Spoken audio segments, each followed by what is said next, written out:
Good morning students. प्यारे बच्चों, आज हम हमारा एक और नया टॉपिक स्टार्ट कर रहे हैं जिसका नाम है बेलन, जो आपको चैप्टर नंबर 17 में ही मिलेगा।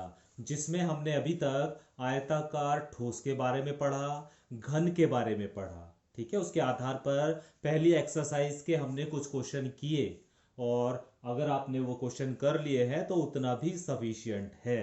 ठीक है, तो उन्हीं क्वेश्चन को आप दोबारा भी रिवाइज कर सकते हैं।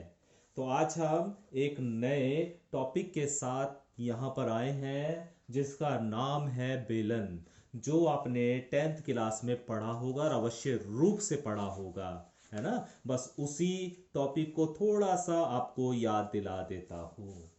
तो सबसे पहले एक बेलन का शेप। एक बेलन देखिए, इस तरह एक बेलन ये दिख रहा होगा आपको। एक बेलन की, है ना, ये खोखला बेलन है, लेकिन हमें ठोस बेलन की बात कर रहे हैं पहले, कि यहां पर कोई भी स्थान नहीं है, पूरा का पूरा भरा हुआ है। ठीक है, और चाहे तो आप एक रोलर, जो पिच का रोलर रहता है, उस रोलर की भी हम बात कर सकते हैं। आपने देखा होगा कि दोनों तरफ से वो बिल्कुल ढका रहता है ना। तो ऐसे एक बेलन की बात कर रहे हैं, जिसकी इसे मैं सिर्फ आपको आकार बता रहा हूं, शेप बता रहा हूं कि बेलन का शेप होता कैसे है।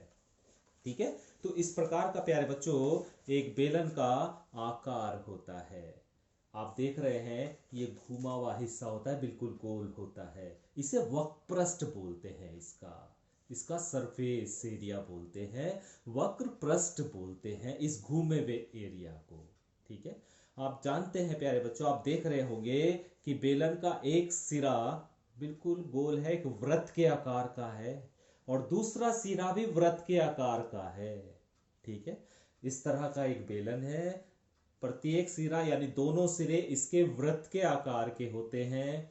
ये बेलन की ऊंचाई होती है प्यारे बच्चों, इसे हम बोलते हैं बेलन की ऊंचाई। और ये जो वृत्त बना है, इसमें कोई मिड पॉइंट हो गई, बीच का बिंदु हो गई, और बीच के बिंदु से किनारे तक की दूरी को त्रिज्या बोलते हैं, ये आपको पता होगा। ठीक है, तो अभी मुझे उम्मीद है कि आपको ये थोड़ा सा शेप आपके दिमाग में आ गया होगा। अभी मैंने यहाँ पर भी एक बेलन बनाया हुआ है, बिल्कुल इसी तरह का शेप है ये। ठीक है, तो ये बेलन की ऊंचाई कहलाती है। अब ये हिस्सा क्योंकि वृत्त के आकार का इस तरह है, वृत्त के आकार का इस तरह वृत्त के आकार का है ये वाला हिस्सा, है ना। वृत्त का कोई केंद्र तो होता ही है, और केंद्र से वृत्त की परिधि तक की जो दूरी होती है उसे हम त्रिज्या बोलते हैं। केंद्र से वृत्त की परिधि तक जो दूरी होती है उसे क्या बोलते हैं हम? त्रिज्या बोलते हैं, जिसे हम आर से प्रदर्शित करते हैं। इसी तरह प्यारे बच्चों ये वृत्त का केंद्र है, और यहां से यहां तक की दूरी यानी आधी दूरी त्रिज्या होती है, जिसे मैंने आर से प्रदर्शित किया हुआ है। बेलन की ऊंचाई मैंने अभी बताया कौन सी बेलन की ऊंचाई होती है। तो यहां पर हमें दो चीज की जरूरत है, कि बेलन की ऊंचाई और बेलन की त्रिज्या। इसी दोनों पर आधारित इस बेलन के फॉर्मूले बनाए गए हैं। त्रिज्या को हम आर से और ऊंचाई को हम एच से प्रदर्शित कर सकते हैं।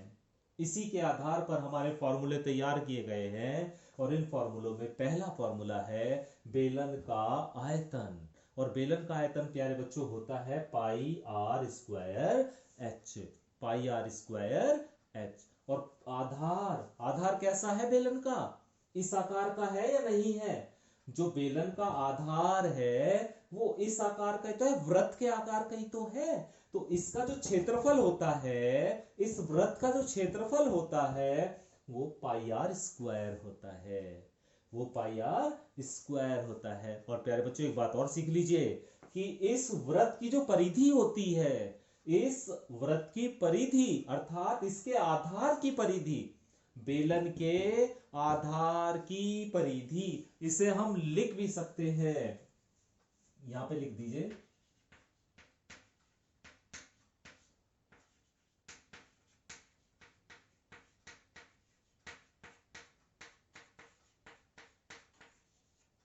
2 पाई आर होती है। आधार की परिधि, आधार की परिधि का मतलब ये होता है, मान लिया आप इस पॉइंट से चलना शुरू हुए इस वृत्त पर, और चलते चलते आपने एक चक्कर पूरा कर लिया, तो जो दूरी आपने तय करी है वो एक परिधि के बराबर होती है।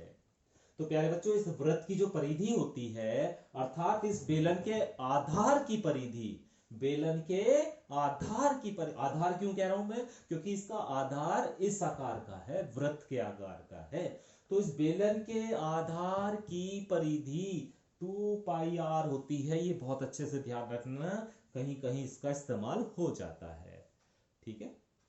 इसके बाद बेलन का वक्र पृष्ठ, अभी मैंने आपको बताया था ना वक्र पृष्ठ क्या होता है, तो उसी वक्र पृष्ठ को अगर हमें निकालना है तो उसके लिए फॉर्मूला है 2 पाई r h।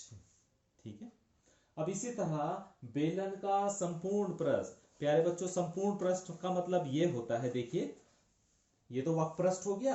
अब संपूर्ण पृष्ठ का मतलब ये होता है, ये वाला हिस्सा भी शामिल होगा, ये वाला पृष्ठ भी और ये वाला पृष्ठ भी।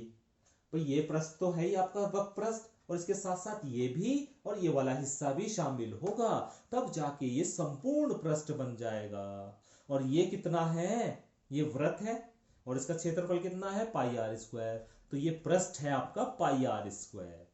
ये पृष्ठ भी कितना है, πr²। और ये कितना है, 2 पाई r h। 2 पाई r h वक्र पृष्ठ कितना है, 2 पाई r h। ये तो है ही। और संपूर्ण पृष्ठ में क्या क्या शामिल हो गया, ये वाला हिस्सा भी और ये वाला हिस्सा भी शामिल हो गया। तो इसलिए बेलन का जो संपूर्ण पृष्ठ होता है वो बराबर होता है 2 पाई r h plus πr² plus πr², मतलब ये वाला भी हिस्सा प्लस ये वाला हिस्सा। और इसका क्षेत्रफल क्या होता है, πr², और ये हिस्सा कितना होता है, πr²। ठीक है प्यारे बच्चों, यहां से हम πr कॉमन ले सकते हैं, तो क्या बचा, यहां से 2h बचा, प्लस यहां से r बचा, यहां से भी r बचा। इस r और r को जोड़ दीजिए, 2r हो गया।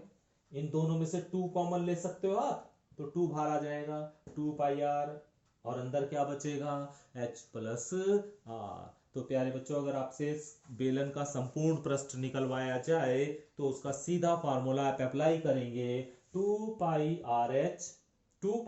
r into h plus r। ये फार्मूला आप अप्लाई करेंगे। इतना काम करने की आपको जरूरत नहीं, सीधा फार्मूला आप अप्लाई कीजिए। ठीक है। तो आज का आपका यही काम है प्यारे बच्चों कि इन सभी फॉर्मूलों को आप अच्छे से याद करें, बेलन के बारे में थोड़ा सा पढ़ें कि बेलन की जो शेप है उसे अपने दिमाग में लाएं कि बेलन की शेप कैसी होती है, किस आकार का होता है बेलन, ऊंचाई कौन सी होती है, त्रिज्या के बारे में आप ध्यान से सोचें। तब जाके आपको इस टॉपिक पर आधारित जो भी क्वेश्चन मिलेंगे वो आपको आसान लगने लगेंगे। प्यारे बच्चों, एक्सरसाइज 17.2 शुरू कर रहे हैं, और एक्सरसाइज 17.2 में सबसे पहले हम बेलन से संबंधित क्वेश्चन करेंगे। तो इसमें पहला क्वेश्चन दिया गया है कि बेलन का आयतन और बेलन का वक्रपृष्ठ ज्ञात करना है, जबकि हमें बेलन की त्रिज्या 3.5 पता है और ऊंचाई हमें पता है 8 सेंटीमीटर। तो हमें निकालना है, यानी त्रिज्या को हम r से प्रदर्शित करते हैं और ऊंचाई को हम h से प्रदर्शित करते हैं। तो सबसे पहले निकालेंगे बेलन का आयतन, और बेलन का आयतन होता है πr²h। पाई r की जगह प्यारे बच्चों 3.5 रखेंगे और उसका स्क्वायर गुणा h की जगह 8 रखेंगे। पाई की जगह 22/7 रख दीजिए, इंटू 3.5 की पावर 2 है, तो इसे हम 2 बार लिख सकते हैं, 3.5 गुणा 3.5 और गुणा 8। अभी 7 से 3.5 यानी 35 को काटेंगे तो 7 पंजे 35 हो जाएगा, तो 0.5 बार कटेगा। तो हमारे पास आ जाएगा 22 गुणा 0.5 गुणा 3.5 गुणा 8, ये बचेगा। इन सब की आपस में हम गुणा करेंगे, तो गुणा करने के बाद हमें मिल जाएगा 308 घन सेंटीमीटर। प्यारे बच्चों, ये इकाई बहुत अच्छे से याद रखिएगा। जब आप आयतन निकाल रहे हैं तो इकाई जो होती है वो घन, और सेंटीमीटर में सवाल दिया है तो सेंटीमीटर, मीटर में सवाल दिया है तो मीटर, या जिस भी चीज में सवाल दिया है यहां पर वो मात्रक आ जाएगा। तो जब भी हम आयतन निकालेंगे तो इसकी ये मात्रक भी जरूर लिखेंगे, इकाई जरूर लिखेंगे, घन सेंटीमीटर या घन मीटर या जिसमें भी सवाल आपको दिया गया होगा। तो अभी प्यारे बच्चों हम निकालेंगे बेलन का वक्रपृष्ठ, और हम जानते हैं कि बेलन का वक्रपृष्ठ होता है 2πr/h। 2 इंटू पाई की जगह 22/7 रख दिया, आर की जगह 3.5 रख दिया और एच की जगह 8 रख दिया। 7 से 3.5 को काटा तो 0.5 आ गया, तो 2 गुणा 22 गुणा 0.5 गुणा 8, इनकी सबकी आपस में गुणा करेंगे तो ये आ जाएगा 176 और वर्ग सेंटीमीटर। ध्यान रखिएगा, आयतन की इकाई घन सेंटीमीटर या घन मीटर या घन डेसीमीटर, जिसमें भी सवाल दिया गया होगा, और वक्रपृष्ठ या संपूर्ण पृष्ठ की इकाई वर्ग सेंटीमीटर या वर्ग मीटर या जिसमें भी आपको सवाल दिया गया होगा। इसी तरह प्यारे बच्चों क्वेश्चन नंबर 2 है, उस क्वेश्चन को आप खुद कर सकते हैं। तो इस तरह आज आप ये फॉर्मूले और इसके आधार पर ये एक दो जो क्वेश्चन कराए हैं मैंने आपको, इन क्वेश्चंस की प्रैक्टिस कीजिए, विशेष रूप से इसके फार्मूलों की आप प्रैक्टिस कीजिए। ठीक है, अगर एक बार फार्मूले आपके दिमाग में बैठ गए, आपको याद हो गए, तो क्वेश्चन करने आपके लिए आसान हो जाएंगे। तो आज हम इतना ही करेंगे, कल से हम इसके आगे के क्वेश्चन करना शुरू करेंगे। Thank you.